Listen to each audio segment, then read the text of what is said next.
2 həftə sonra ölkədə bayram bayrama qarışacaq.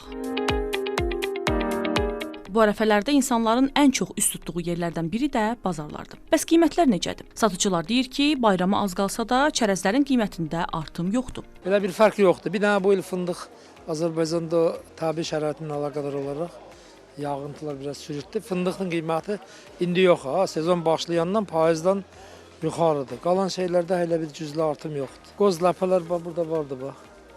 Sağ olsun 15-ə, 13-ə, 8-ə qoymuşuq. İndi müştərinin yola vermək üçün ehtiyac olanda da biraz da aşağı veririk alırlar. Fındıq çox qalxıb. Fındıq keçən iləm satırdıq 14 manata, bu iləm satırıq 28 manata. 100% artım. Meyvə-tərəvəzlərin qiymətində də ciddi dəyişiklik yoxdur. Satıcılar deyirlər ki, hazırda yalnız İrandan ixal edilən meyvə-tərəvəzlərin qiymətində artım müşahidə olunur. Məsələn, kivinin kiloqramı 4-5 manata, portağalın kiloqramı isə 3-4 manatadır. İrandan gələn məhsulların qiymətləri qalxıb. Bir həftə əvvəl bunları alırdıq 1 manat 40 qəpiyə, 1 manat 30 qəpiyə. İndi 2 manat 1,80 arasıdır. Alıcı qüvvəsi zəifdir. Əvvəl 2 manat, 3 manat, indi olub 5 manat. Pomidorun kiloqramı 4 manat, 4 manat 50 qəpik, xiyarın kiloqramı isə 3 manat 50 qəpik arasında dəyişir. Süfrələri bəzəyəcək səmənlər də artıq satışa çıxıb. Qiymətləri 1 manatdan başlayır, 8 manata qədər davam edir. Şəbnəm Qurbansoy, Vüsal Hüseynov, Xəzər xəbər.